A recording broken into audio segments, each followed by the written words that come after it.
Assalomu alaykum, bizni kuzatib boruvchilar. Alloh sizlardan rozi bo'lsin. Bizni qo'llab-quvvatlab, chana qilib turganlardan obunachilarimizga rahmat. Ishonasizlarmi, shu kun bir yangilik, xudo xolasa. Biz onaman, o'zi bitta qizim borligini hamma meni kuzatuvchilarim biladi. Shunchalik qizimni sog'indim, o'zim to'g'risi nima ish qilishni bilmay qo'lim ishga bormagani uchun boray dedimda Feruzaxonni ko'rgani lagerga ketyapman. Xudo xohlasa duo qilib qo'yinglar, Feruzaxonni o'zi borib ko'rib didoriga to'yib bolajonim bilan yaxshigina suhbatlashib yana lagerlarni iloji bo'lsa ko'rsatib o'zim qizimni Lolaxonni ko'rish uchun yo'lga chiqdim. Xudo xohlasa Feruzaxon bilan Lolaxon qanday dam olyapti, qanday joygaligini aniqroq bilish uchun hozir mashinaga o'tirdim. Yana ikkita yo'lovchi olsa, Xudo xohlasa Sog'omon yetib olib, shu borib qizimizni ko'rib kelamiz. Qizlarimizni ko'rib kelamiz. Inshaalloh duo qilib qo'yasizlar. Feruzaxon ham katta qiz bo'lsin, orzu-havaslarini ko'rish menga nasib qilsin. Boriga shukr qizimni. Lekin to'g'risi baribir ko'rib kelay deb yo'lga chiqdim. Nasib bo'lsa hozir inshaalloh tezroq borib ko'rishga anaqa bo'lyapti. Lekin sabr ham qilish kerak. Va Feruzaxon xabari yo'q. Kelmaydi deb o'ylaydi, chunki necha marta telefon qilganga borolmayman qizim deganman. Lekin shanba kungacha ancha kun borligi uchun u shunaqa xarakteri bor, sog'insa ichikib qoladi. Shuning uchun bir ko'rsa yana 5 kun o'tib ketadi, maza qilib yana dam oladi. Sog'inch bilan maza qilolmay qolmasin. Qizimni bir ona bolasi uchun nima qilsa shuni qilish uchun yo'lga chiqdim. Xudo xohlasa borib ko'rib yana qizimiz bilan birga videolar qilib o'sha dam olayotgan joylarini yoritib ko'rsatib o'taman. Inshaalloh qo'llab-quvvatlaysizlar degan umidda duo qilasizlar. Qo'llab-quvvatlanglar deganim duo qilib qo'yinglar. Shu qizimning baxti kamolini ko'ray. Nasib yaxshi o'qishlarga o'qisin. Kelajakda turmushga berganimda to'ylar qilsam, to'ylarga taklif qilaman inshaalloh. Hammalaringiz kelsangiz zo'r bo'ladi. O'qishlarni bitirganiga ham to'y qilib beraman. O'qishga kirganiga ham to'y qilib beramiz. Turmushga bersam ham to'y qilamiz. Faqat boshimiz to'ydan chiqmasin. Yaxshi kunlar ko'p ko'raylik. Hali yo'llarda video olaman. Inshaalloh kuzatib borsalaring qanaqa joygaligini ko'rasizlar.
alaykum hammaga, bizni kuzatib boruvchilar.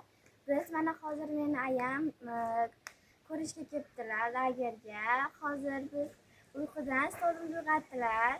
Mana bizni kuzatib borasizlar degan umiddamiz. Like bosib, obuna bo'lib qo'yamiz. Biz faqat tennis o'ynaymiz. Bunaqa tennis o'ynaydigan joy ikkita. Yana kuzatib boramiz. Baq Olmazor. Olmazorga daraxtzorlar bor. Tabiat qo'ynida sayr qilamiz. Faqat telefon degan narsa ishlatilmaydi. Yanadagi eshikdan oshxona bor. Oshxonadan kiriladi va bu tarafdan chiqiladi.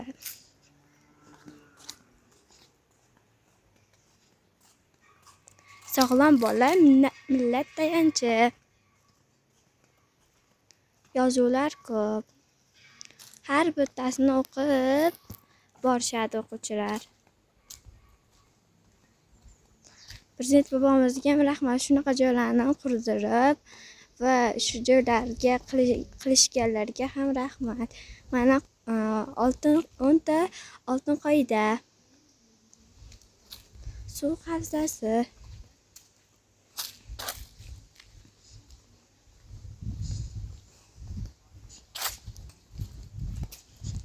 Biz mana shuni o'qib borsalaring, biz birinchi kun Salom oromgoh, bolalar festivali, harbiy vatanparvarlik, milliy qadriyatlar, 5-kun zakovat, 6-kun ijod va iste'dod, 7-kun ona tabiatni asrash, 8-kun mohir qo'llar kasb hunar, 9-kun sport va salomatlik, oxirgi 10-kun hozir meni oyim kelganlar millatlar do'stligi, 11-kun turizm va o'lkashunoslik, 12-kun sarhisob va o'sha kuni bizlar agar yaxshi qatnashganlarga diplom beradi.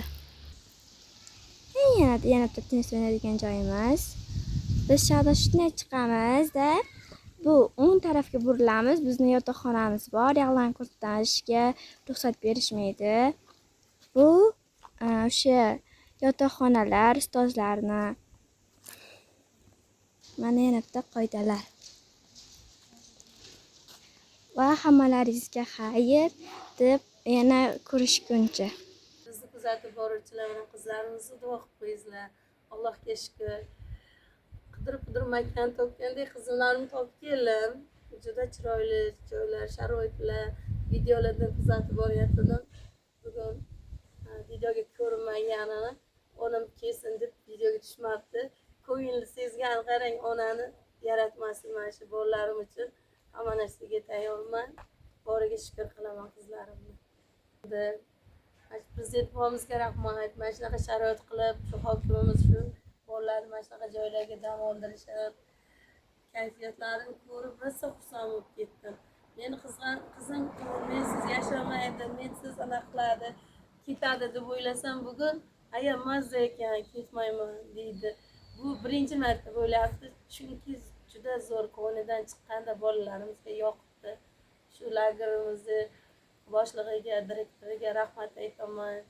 Mana shu qo'llab-quvvatlab, sherga shunday mana xalq xizmatiga ukalarimiz xizmat qilyapti. Rosa zo'r, qo'riqlash tizimi ham zo'r ekan.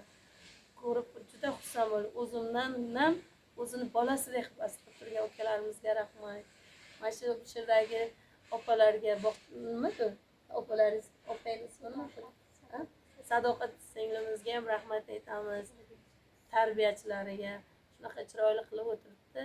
Alloh ulardan rozi bo'lsin. Bizni kuzatib, like bosib, kommentariya yozib, faqat bitta narsa yozinglar. Shu qizlarning umri uzoq bo'lsin, ota-onasi rohatini ko'rsin deb. Mana shu she'rni boshqarib ish borayotgan opa-ukalarimiz, aka-ukalarimizga ham rahmat. Shularga ham duo qilib qo'yinglar. Chunki bolalar, qizim juda o'zgaribdi. Ancha kattaligini his qilibdi. Rahmat shularga, rahmat. Sog' bo'linglar.